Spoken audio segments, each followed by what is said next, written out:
I know your mother through Lisa. Thank you all very much for coming. This is a day to celebrate the life of Sharon. Everyone's here to do that, and I think we're also here to grieve and get to meet old and new friends and spend some time together appreciating the life of this remarkable Sharon Pavlovich that many of us know in different ways. It's comforting that we have many different streams of people coming together to celebrate Sharon. Family, her family from PS 191, the Museum Magnet School, her family from World Can't Wait, active in the anti-war movement, and other organizations here. There's a large delegation from the Granny Peace Brigade over here, stage left. And friends who heard about this, we really, suffice it to say, miss Sharon in different ways and deeply. And we know what she meant to so many people. So just a few of us are prepared to speak, and then we want to open it up so everybody can share their memories. A beautiful picture has been prepared of Sharon with a write-on border so that we have markers here and we can have a permanent memory of Sharon for Sasha and for her family. And I'm going to remind you, if I forget, please come up to the table afterwards and sign it. Restrooms are right outside the door to the left. Sharon's friend Richie Marini, who's our audio-visual person for the day, and his partner Adrian have made a beautiful video. And we thought we would start out with the video. We need to hit the lights.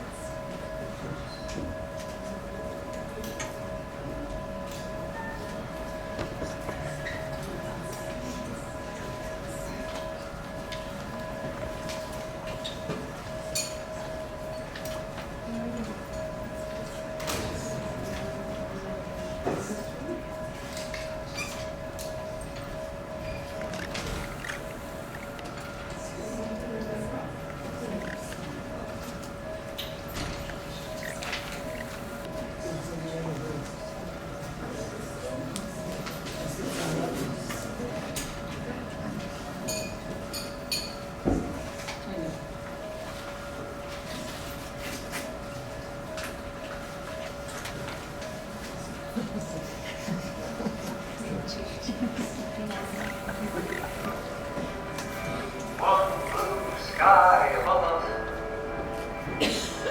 one ocean lapping on our shore, one earth so green and round.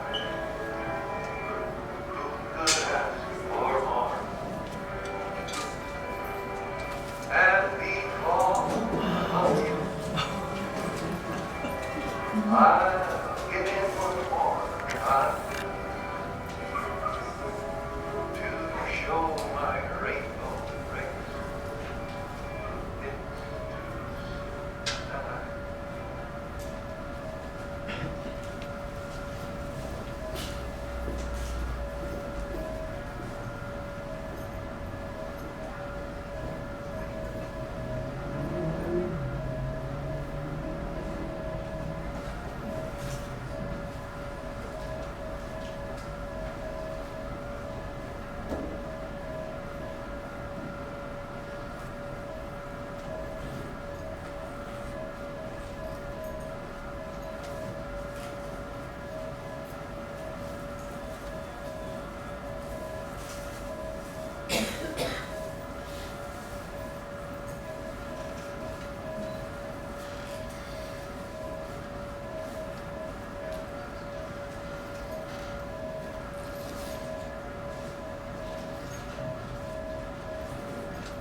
soundbite receiver.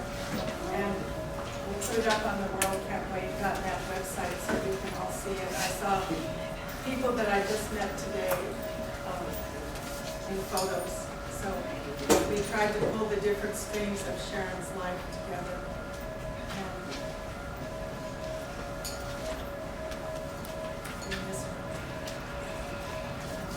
I am fortunate to have met a few of the people that I heard Sharon talk about for years today. I'm sorry we didn't meet earlier under different circumstances. But PS 191 still, for years and years, was so important to Sharon, with her grandson attending there and many of her close friends for life having taught there. And so some of us don't know that much about the history of PS 191, and we're fortunate to have Stacy and Ray come up and talk about it and her memories of Sharon.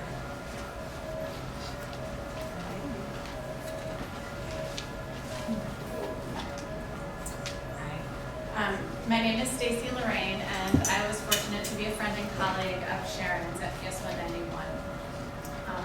I first met Sharon about 12 years ago when I came in for my interview at PS 191. I remember her very clearly sitting to my right during the interview and being asked to describe a math lesson that I had recently taught. After I finished my explanation, Sharon looked at me and said, "What if the kids didn't understand it? Then what would you do?" So I somewhat confidently explained my next steps, and then, figuring that we were done with that question, turned and looked at the principal, then Dr. Nasruddin, waiting for the next question. And again, I hear from my right, "But what if they still didn't understand it?"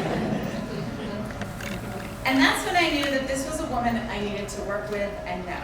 That this was a woman who would push my thinking and my expectations about teaching, about politics, and about life. In many ways, and I know I speak for others as well, Sharon was a huge part in making me the teacher that I am today.